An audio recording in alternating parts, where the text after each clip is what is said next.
जय श्री माता जी। उपस्थित सहजयोगी भाई बहनों का सामूहिक ध्यान सत्र में सहर्ष स्वागत है। चित्त को सहस्त्रार में रखते हुए सामूहिक बंधन।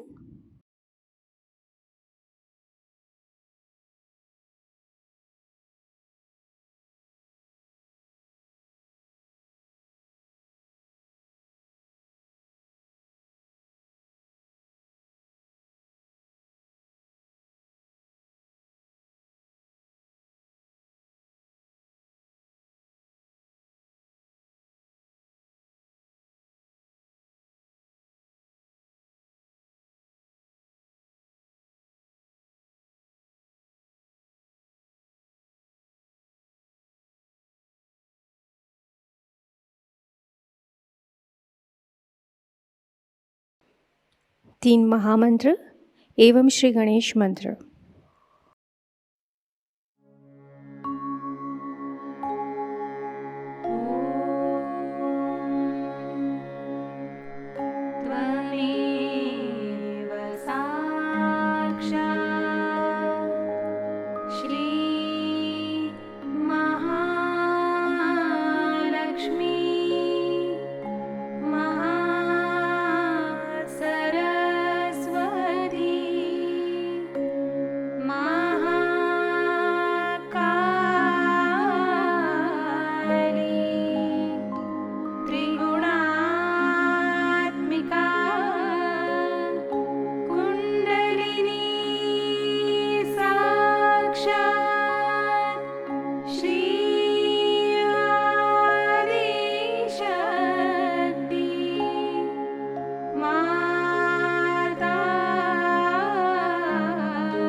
धीरे से चित्त को सहस्त्रार पर ले जाएंगे। यहाँ पर श्री माता जी से प्रार्थना करते हैं, श्री माता जी कृपा करके हमें हमारा आत्म साक्षात्कार प्रदान कीजिए। हमारे आत्म साक्षात्कार को दृढ़ कर दीजिए। आज के इस ध्यान में हमें निर्विचारिता प्रदान कीजिए।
अब हम श्री माता जी की अमृतवाणी ग्रहण करेंगे।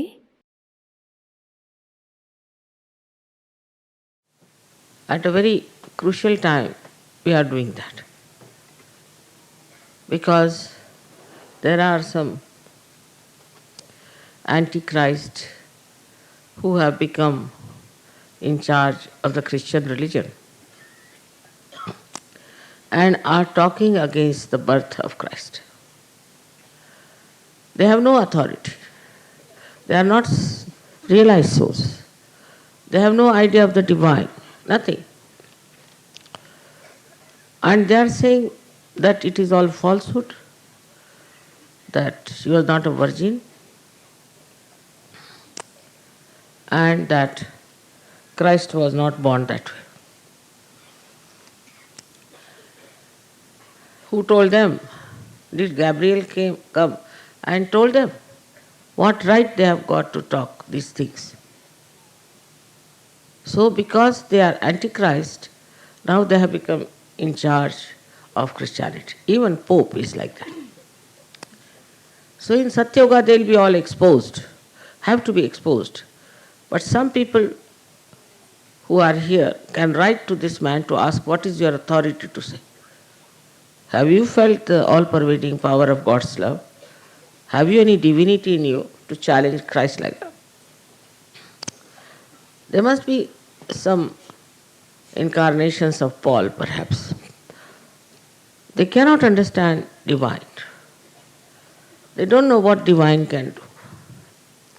They have no idea at all how miraculous it is. You all have felt the blessings of the divine. You all know that it is a miracle. Every time there's a miracle produced.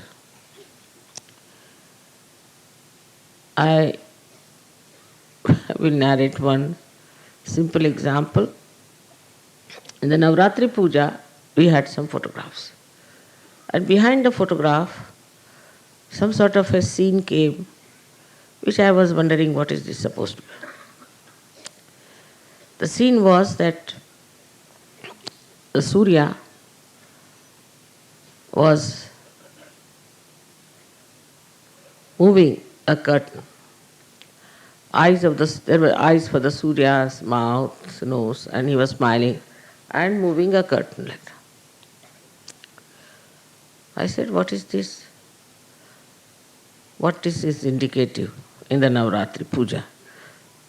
But when I went to Moscow, I was surprised that they had painted the background just like this. Exactly like this there was the background. So Navratri Puja, which took at least 1.5 months before, the Param Chaitanya painted there. It's very remarkable how things work out miraculously. And there are 1,001 miracles you can talk about.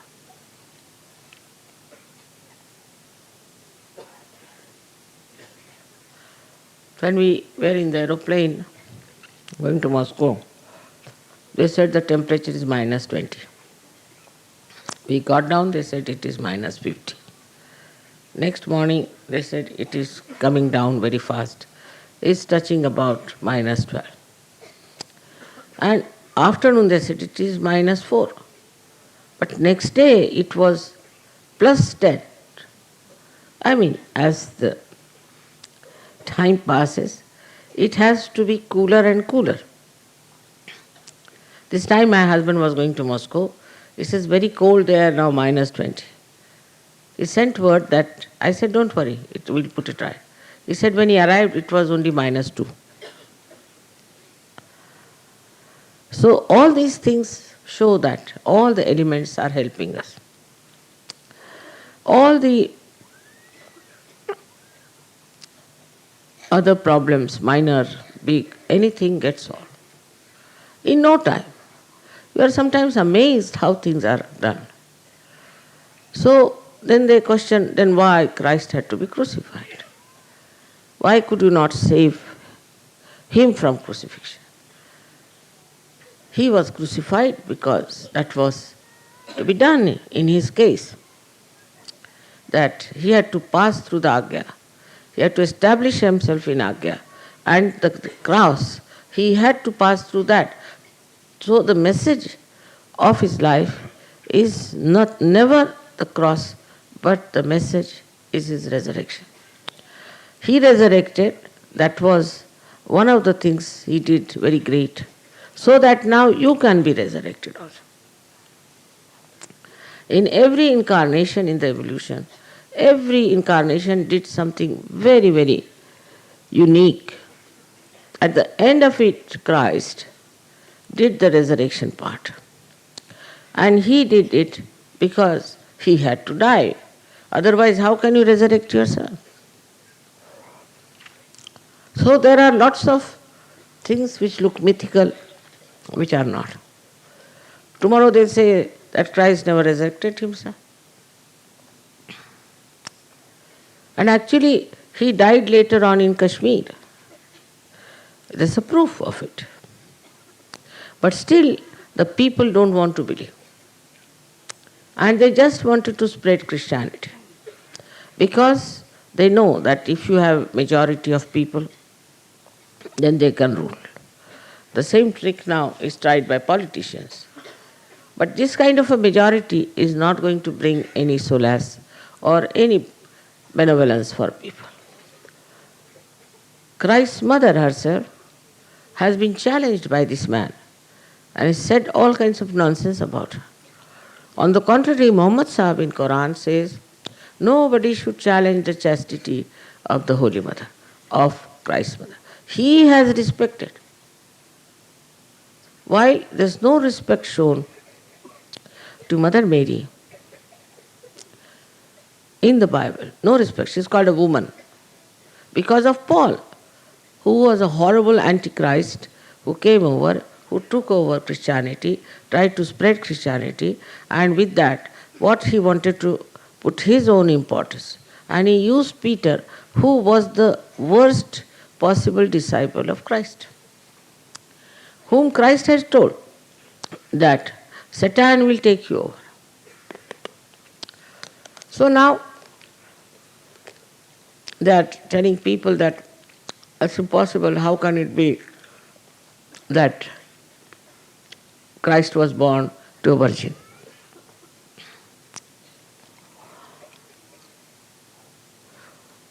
We Indians worship Sri Ganesh.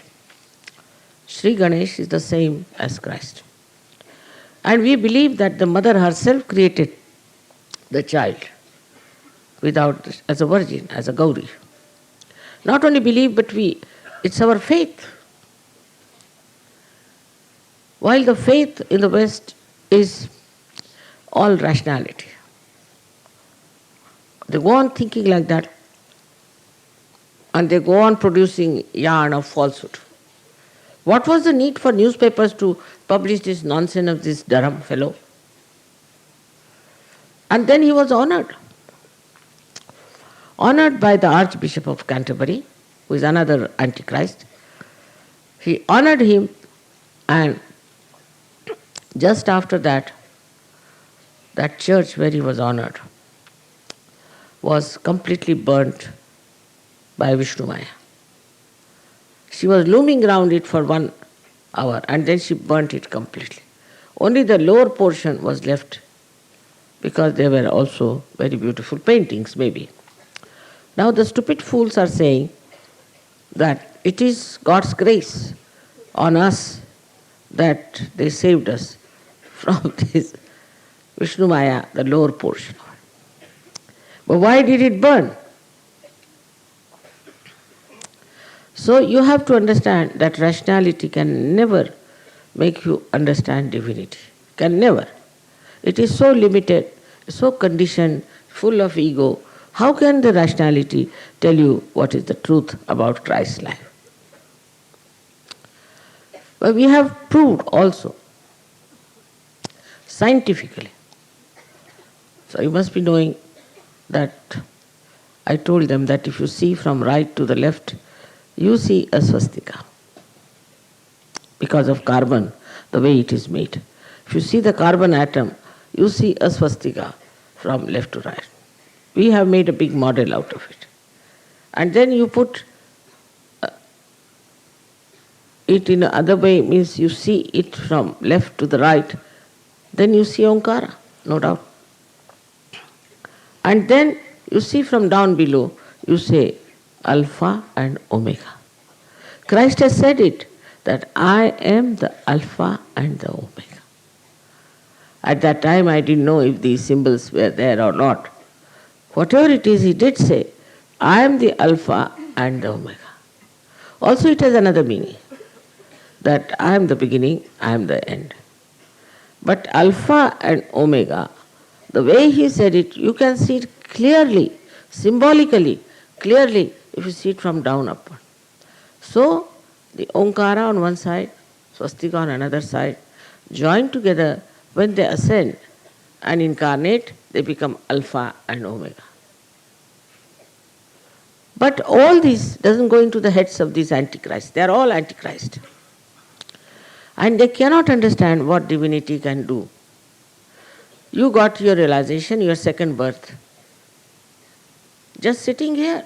How did you manage? How did you get your second birth? And the way these people talk is definitely for their doom, for their complete destruction. It's too much of daring. As you know that Sri Ganesha is a very powerful deity. Same Christ. He has said, if you say anything against the Holy Ghost, I will not tolerate. And also, against Christ, I will not tolerate. A word even. Only on that point, I'll have to see to it that all these horrible people should be destroyed completely. On this occasion of his birthday, we have to realize that Christ was born from the same things as Sri Ganesh. So he was wisdom, source of wisdom. He said few things because they didn't allow him to live long. At the most 3.5 years, he could lecture to people. But whatever he said is so truthful, so correct, and so wise. Of course, they might have tried to dabble with that, but still lots of truths are left in the Bible, no doubt about it. And his lifetime, he spent in just telling them what is the truth is. He is the first one who talked so clearly about God. On his level, we have 3 other people in the area of tapa, which is here. One is Buddha, another is Mahavira. Now, both Buddha and Mahavira were born at a time when they saw that ritualism is taking place, the reality. So they said, we'll not talk of God, Anishwarvad. We'll not talk of God. First, we'll only talk about the Chaitanya. That everybody did. Even the guru of Janaka, who was Ashtavakra, only talked about the vibrations. Even Nanaka did that. When Namadeva went down to Punjab, he told him, don't talk about God. Don't talk about Hari. Better talk about Paramachaitanya first of all. Because one can reach only Paramachaitanya to begin with, and then they will say, where is God after all? But it's only Christ who talked about God at that time, when it was more that they didn't want to talk about God Almighty. He was a daring person, were never afraid of anything, no doubt. But his childhood has not been described anywhere, which is very sad. We have got the beautiful description of Sri Krishna's childhood and also Sri Rama's childhood. Except that once he was in argument with some Pharisees, and how clever he was, and they were all flabbergasted at his discussion. That's all, nothing more. But later on, though they had showed no regard for Mary, the people couldn't help it. They said, there has to be some Devi, some goddess. How can Christ take birth from her? So they named her Madonna. And that's how this Mother Mary was called as Madonna. Means maiden, means virgin. And this Madonna was then started occupying the place of churches everywhere, and people regarded her as a goddess. It is the people who said, not in the Bible, not in the Christianity. But the people started calling her Madonna.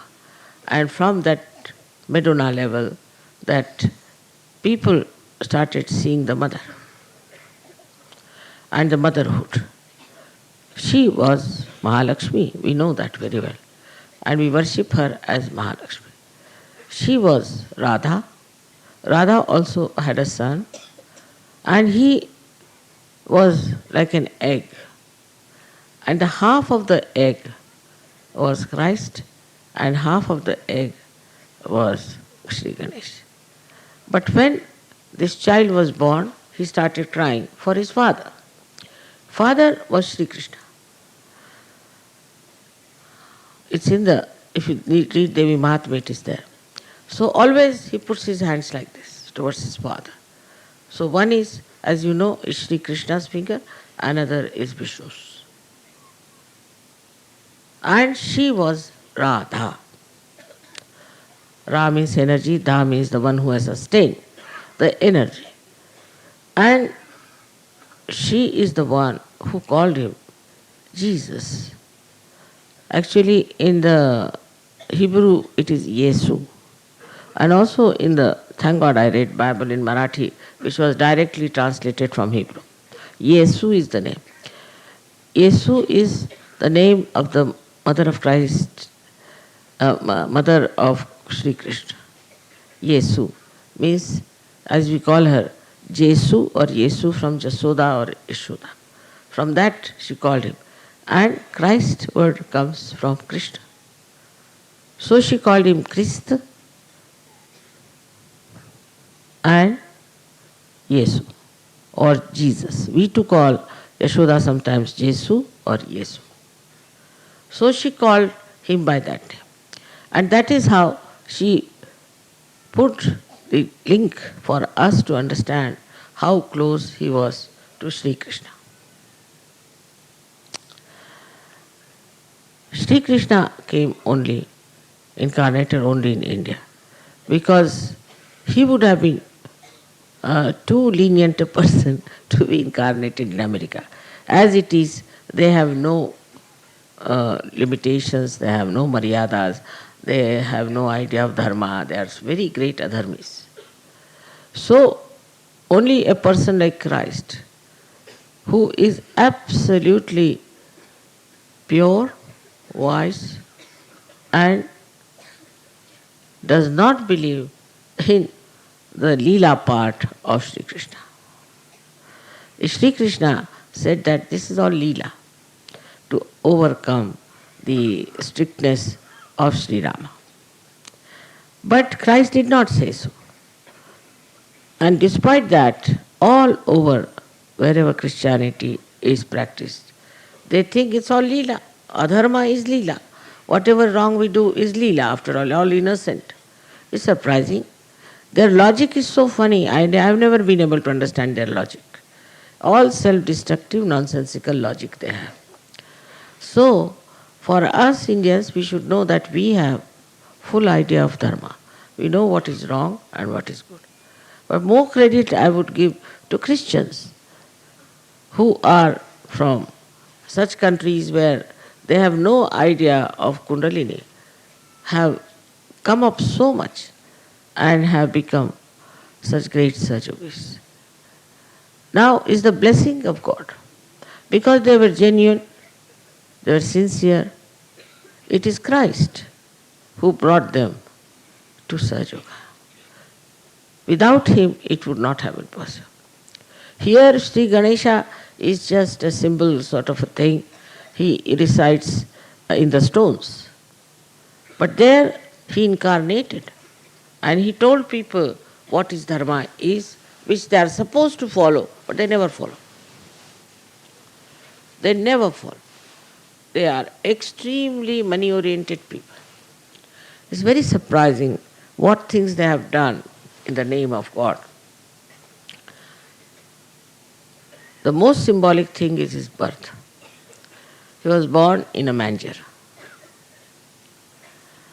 Just imagine, in a manger, full of straws assembled together, this child was born where there were other animals used to be. See the way this great incarnation took birth. He was not king, he was not a big rich man.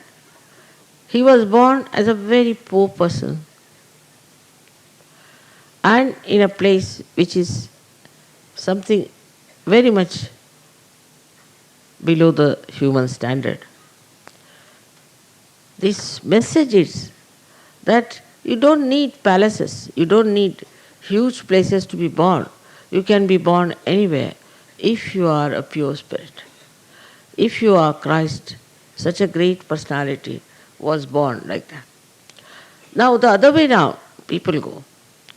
They are extremely money oriented, very materialistic. I mean, to such a limit that you can't understand what are they up to. They are destroying themselves with whatever money they have made. They have no sense, they have no proportion. This is what is happening in the West. And we are trying to follow them also. We are trying to follow their destructive methods, and we are trying to think that we are very advanced. Advanced towards doom. That's what they are. We have to be very careful with our children, with our relations, that we don't go to their dirty things and take to their dirty ways which they have created in the name of God. In the name of God. Now this group that we have here is quite a large group, and we are Sahaja Yogis. We are all blessed people.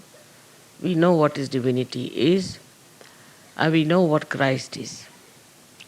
Whether you are born a Hindu or anything makes no difference, because Christ is universal. He is the support of the universe. That's what is written in Devi Mahatma. He will be the support of the universe. So, one has to understand that we should never ridicule anybody if he is following Christ, and that we should worship him with the same affection, with the same devotion, with the same surrendering as we worship Sri Ganesh. Because I don't think Christians have any faith about Christ. No faith. We believe in Christ, we believe in Christ, you cure my father, do this, do that. But a Sahaja Yogi's faith works. Your faith is an enlightened faith, and it works. But you must have faith in yourself, in Sahaja Yoga, and in the life you are leading. Unless and until this happens to you, you shouldn't call yourself a Sahaja Yogi. I see still there are people on the periphery. Then you don't know what to do about it. You don't understand in a mental way, but you just float into the immense love of God, and you want to give this love to others. But still, materialism becomes subtler with some people. They are still materialistic. They are materialistic in the sense they still think of earning in a bad way some money or something. Maybe that is not so common. But I feel they are now suddenly started getting attached to their children. This attachment is very wrong. You see, children belong to Sahaja Yoga. You have no right on them. Because they straight away wanted children to come back home and not to come to Ganpati Pune. I mean, they are children of Sahaja Yoga. They have to come to Ganpati Pune, no question. But they wanted to take away their children directly. Everything is there directly done. It's not, children are not here for that. They are here to grow in Sahaja Yoga. If you don't want your children to grow in Sahaja Yoga, better take them away. But this is not the way to behave arbitrarily, to take the children away from the school when everybody is coming to Ganpati Pune. And I'm sure children don't like it. They would love to be here. So the materialism, in the sense of children, also saving money part, is working out. And this is something shows the materialism which Christ never clung to. He never wanted it. This one we have to understand. To pay respect to Christ, the best thing is to get out of these materialistic ideas. All right, you have materialistic ideas. As far as I don't say that you don't go to Himalayas, I don't say that you go to uh, you practice asceticism. I don't say take away, give up your children like Buddha did. Nothing of the kind. But your detachment should work. Let's say a bird is there, flying over the ocean of water. It will never drink the water of the ocean because it is saltish. You are there. You are in this world, but you must develop your detachment. In the beginning it was all right, my father is sick, my mother is sick, my child is like this, all this nonsense was all right. But not now. Now the speed of Sahaja Yoga is very fast. And those who will be left behind will be left behind. So be careful. Do not get entangled into these materialistic ideas. And for Indians especially, they don't like to stay in ashrams. Indians want to have their homes so they can dominate their wives, have their special type of food, this, that, and work out all their ugly tastes all the time. I would say that must be the reason people must have said that Indians must fast to get rid of their tongue's desires. They will, even when fast, think about food. What's the use? Christ fasted for 40 days and Satan asked him that you should give up your fast and do this and do that. He never listened.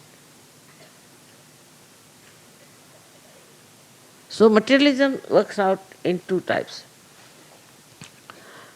First of all, in the West now, is the materialism is my house, my wife, my children. And in the East is what sort of a food I eat, what sort of a house I should have, what sort of a family I should have. All these things are still lingering. As your ascent has become subtler, they are also becoming subtler and subtler. And they are holding you back. There are all kinds of things. For example, I know of Sahaja Yogis who want to make a business out of Sahaja Yoga. There are. Like these people here outside, they want to sell their things to us and to make money out of us. There was a demand that there were no saris. I said, all right, take saris. But you are not to buy from outside. Also, they will go to some shop here and have something to drink or something to eat and then suffer from something. What is the need? Can you not control your thirst? Can you not control your appetite? It's very easy. Did he not do it? Christ did it. You have come here to worship. Try to control these things, they are very important. And once it happens, it doesn't matter if you get food, doesn't matter if you don't get some good place to live in. You can live anywhere. Anywhere. As far as I am concerned, you know that very well. I have no demands. My body doesn't demand anything. It's such a good body, it never demands. And that's why I've seen that I never feel tired. I'm here with you, and in the same way I'm anywhere. If you make me sleep here, I can sleep the whole night. My body never says anything. On the contrary, I've seen the experience is very different. Once I traveled by train, I think from Pune to Hyderabad or something. And the train, I was on the wheel, and the thing was jumpy all the time. And slept off, and what I was thinking, I was feeling that I am going from one star to another star, moving from the whole universe. I never felt the jump, I felt the other way around, that the whole thing is going, the body is moving from this star to that star, from there to there. Somebody would be absolutely angry for a thing like that. On the contrary, I was enjoying nice jumping from here to there, to going to this star and to that star and moving from one place to another. It was very interesting. So the reaction is very different. Reaction is different. If there is a crisis, suddenly I become thoughtless, completely thoughtless. And a kind of a tremendous peace starts pouring out of me. If there is a crisis. And this is what you all can achieve, very simply, if you get detached. See, I have children, I have grandchildren. I never telephone to them. I'm not bothered. If they telephone, well and good. I never telephone to my husband also. I always think that it's a waste of time of telephoning here and telephoning. I have got all telephones within myself. I know everybody's all right. So why to telephone to them? But unless and until you develop that kind of status, it won't. Then another thing I've noticed about Sahaja Yogis, that they become suddenly very violent, and there are reports that some people were hit. That's not being a Sahaja Yogi. I've never raised my hand against even my own children. It's not allowed. Nobody has to raise the hand or touch somebody's body to be violent. It's absolutely such a person will fall very deep down into Sahaja Yoga without doing anything. You're not to get angry, you're not to shout. Nothing of the kind is going to help you. You have to be absolutely peaceful, calm, compassionate. If there is a wrong type of a man, just tell me, I'll manage. You don't have to handle such situations and misbehave because you are still attached. And that attachment will pull you down. So be careful not to be angry. Look at Christ. He was angry with the people who were selling things near the church. At that time it was not the church, but they call it a tabernacle. And he was very angry that in the temple of God, these people are selling things outside. And he took a big hunter and hit them hard. But he was Christ. At the same time, when he was crucified, he said, "Oh God, my Father, please forgive them because they don't know what they are doing." This is what one has to understand from him. His character, how forgiving, how loving he was, how he looked after the people, how he helped people for their emancipation. In those days of complete chaos and anarchy, he stood up and talked about truth and about such things like spirit, like ascent. I mean, they were all blind people. They didn't know what it was he was talking about. And he talked about it. There's a lot of myths that exist in the Bible, and one of them is that when the resurrection time will come, your bodies will come out of your graves. It is not only with Christianity, but also with the Muslims, and also for the Jews. Now think of it. After so many years, what remains in the graves? Few bones. And these few bones, if they come out, how can you give them realization? Think of it. It's a big myth. One should understand. Logically, it's not proper. So, what is the thing? Is I must say, Nala Damayanti Akhyan, in the Indian philosophy, they have given a clear-cut idea that when this Kali Yuga will come, so many great seekers who are seeking God in the hills and dales, mountains, will be born again, and they will be given their self-realization. Their Kundalini will be awakened. This is what is said, and that seems to be a very logical thing because we are doing that. And today's population growth is also because so many have taken birth. I don't know how many will get their self-realization, how many they are going to get it. But those who have got it have to establish themselves. And there also I find there's some sort of a very subtle type of attachment with people. So, for the time being, I feel that you should all surrender yourself to the qualities of Christ, which are immense qualities. And the greatest is that he cannot tolerate anything against the Holy Ghost. That is the only time he is going to come out and work. I tell you, if you are a Sahaja Yogi and if you misbehave, he allows you to some extent. There's one fellow in America wanted to talk to me on the telephone and discuss about Sahaja Yoga. But he found me a bit too much for him, perhaps, and he started talking to Sahaja Yogis and he didn't talk to me. And everybody was very angry. I said, forget it. The other day I received a message that he was doing a program, same time, and he collapsed because he got paralysis. So he's not a surgeon. I am not responsible. But if somebody calls me a mother, then the Param Chaitanya respects that. And you have no business to hit anybody or to talk to anyone rudely in any manner, those who are Sahaja Yogis. Of course, if you want to tell somebody off, there are ways. This should be done like a Sahaja Yoga way and not like the violent things. It's very, very wrong, and I'm very upset to hear that people suddenly become violent, even now in Sahaja Yoga. This comes from liver, I know. You can go in for your liver treatment, improve yourself, but don't think that you can get away with it. You cannot. It's better such people fast for 2 days and punish themselves.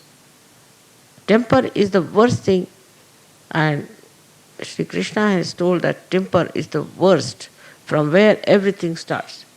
So we must control our temper and understand that Christ was the embodiment of forgiveness. Embodiment. We are worshipping him today. How he forgave people. Those who crucified were not the Jews actually, they were the Romans. The Roman authorities crucified him. But Paul decided that we should try to condemn the Jews, so the Jews have done it. Jews have not done it. And they condemned Jews forever. With this kind of a attitude, people hated Jews and they troubled them and they were tortured. The Jews also had a reaction. They are equally the same. So it's not the Jews, because it's never done that you ask a multitude, a magistrate asks the multitude whether you should crucify a thief or this man. It's never done. They have to take their own decisions. It's never done. So this is just to bring a curse on the Jews. This Paul has done the greatest harm. But now, thank God, we have many Jews, and we have also a center in Israel. It's working out all over. We have lots of people from Iran who have come to America, who are also Jews and who are also Muslims. They all have taken to Sahaja.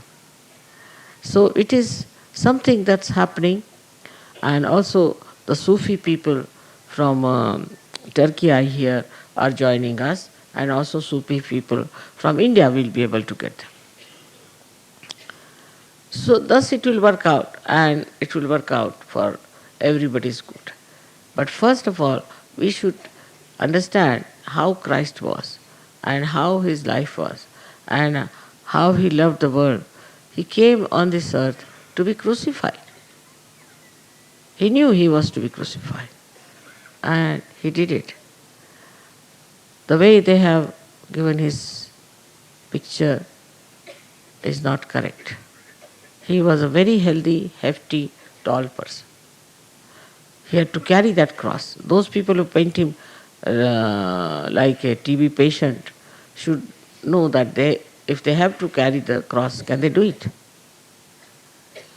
So all sorts of things they have done to harm his personality, to assassinate his character. But you, being Sahaja Yogis, should know about him and must have full respect, full faith in him. And he is your eldest brother. As Sri Ganesha is, he incarnates as your elder brother. He is there to look after you in every trouble, in every kind of turmoil. He is going to help us in every way all the time, and only way is to surrender, to forgive. That is the quality of Christ we have to imbibe. May God bless you.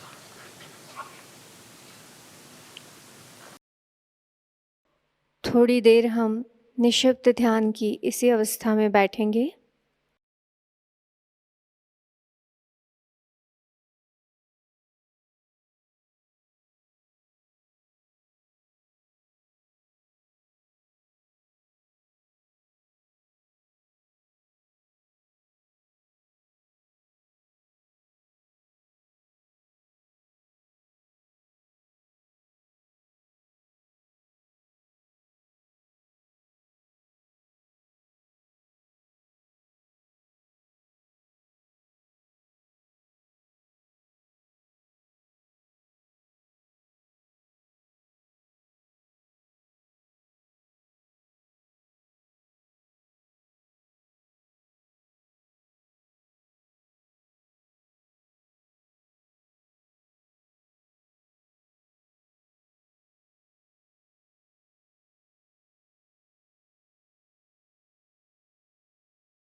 ध्यान की इसी अवस्था में शीश झुकाकर श्री माता जी से प्रार्थना करते हैं।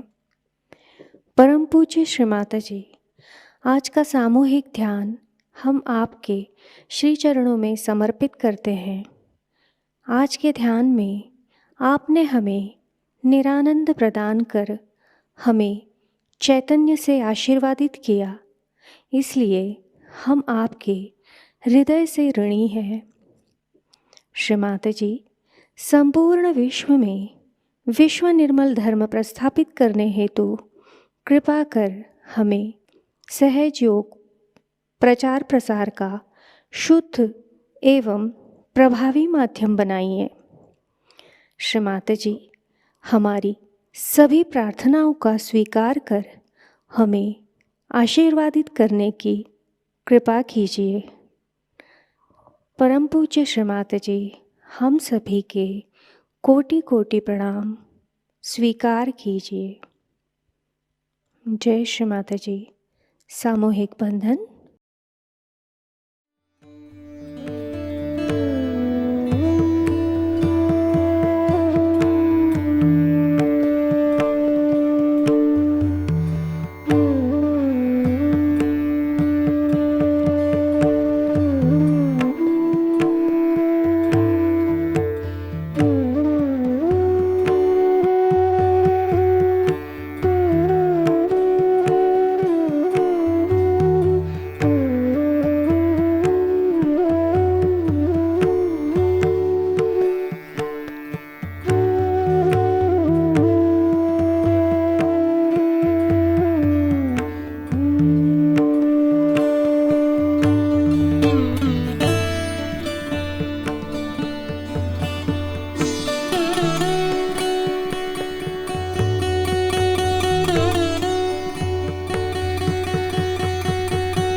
जय श्री माता जी।